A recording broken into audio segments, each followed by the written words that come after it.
Hello everybody, so here we are on Friday afternoon at St Andrew's, Chelmsford. Of course, yesterday we had the barista course round 2 starting off here, so 9 people came along, which is amazing. So there's a little bit of collaboration this time, so we've got some of our folk who are coming through all the arts programme, and we've got some Michael's House folk as well, and Tim, our barista trainer, had, as I say, 9 people there, which is great. And then next week, God willing, at Gateway Church over in Poole, we have the first barista course for the Smile Gang.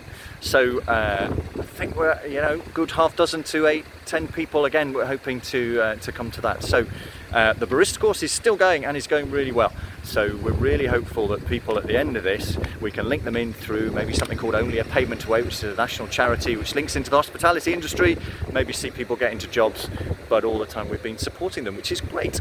So good news on that. And actually, when we're talking about it, it's really impressive the amount of training stuff we're doing. The Smile Gang, for example, they've got a cooking course, they have a parenting course, a step out of the traffic course. And this is where it's great, because within a community, you then people who are gaining those skills and then telling others about, hey, this was really good. Now, it has its drawbacks, because Rachel's just said we only had 1 on the cooking course this week, and I know that can be frustrating. But it is a little victory, even for that one person who came along. And that's why I like the little victories principle of, for some people, even that step of coming along to a course or coming along to a group is a big step forward. So it's lovely to see. I was in the office this morning. Sarah and Lucy from Christchurch were there talking with Dave about getting into Charity Log and putting in some little victories for the people they're working with at Christchurch Food Bank. So I love all that principle, and we can start to report off just little summaries of these are the things that have made a difference for individuals. But I am increasingly aware also that you are coming to me and saying it's hard, because the range of people's needs and the amount of people coming to us is really significant. So thank you, and I know that we're having to maybe put a little bit of managing our numbers through Smile and through the half-time work, looking at the review in that area, just to make sure that we're really working with the people who we can work with well. And actually David said it well this week, we want to find a way of working really well, even if that means we work with a fewer number of people. We've always said it's not about the numbers here, it's about seeing people get to that physical, relational and spiritual resilience. So thank you for being honest about that, and I know it's tough, so thank you for what you are doing in those areas, and we'll keep working with you on that. And actually, all of that, of course, is to help people keep safe.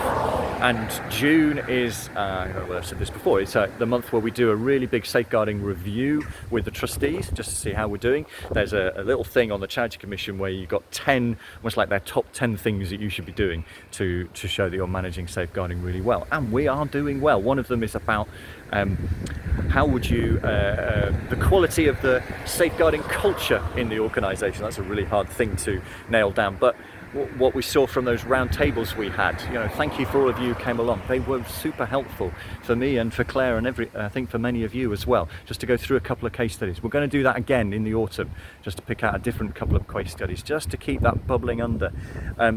Super helpful that you are reporting stuff up to the trustees, so that they can see the sort of stuff that you're dealing with, and so that we have a good idea of the issues that we're dealing with. So we did a quick count up. There've been 20 escalations in the last year, 9 in the last quarter actually, and the whole range of places, whether it be, I think we've had Poole Food Bank, Blandford Food Bank, Christchurch, the CMA teams there, we've had Smile, we've had the homelessness team, HIA. So it's really good across the board. We're recognising it doesn't quite feel right, this.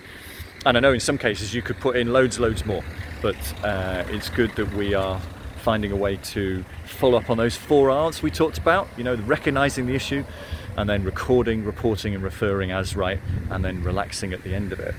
So there's a couple of things that we're going to do this month. So one of them is we're looking at we've got an adults policy and we've got a child protection policy, and we're actually going to bring those together. It's sort of regarded as a good practice these days, having clarity around this is our policy, and then an appendix which shows this is procedures we use. So look out for that, and we'll be putting those onto Breathe for us all to review. And also look out where Sarah and Neil, who are our safeguarding lead trustees, are going to be just calling round to a few of you just to see how you are perceiving how we manage safeguarding. Just ask you a couple of questions. This is not a test, do not worry, we're not, it's pass or fail or anything like that. It's more to see, have we done our job as an organisation to equip you to be ready around safeguarding. So they'll give some calls over in the course of the next few weeks around to you. And then yeah, I should just say thank you. Thank you that you're taking on. I particularly appreciate people like Catriona and Nikki from our CMA team. You took on a couple of cases which were really tricky and handled them so well. So thank you to you in particular. Ironically, the verse that came up on my phone today was, "In peace I will lie down and sleep, for you alone, Lord, make me dwell in safety."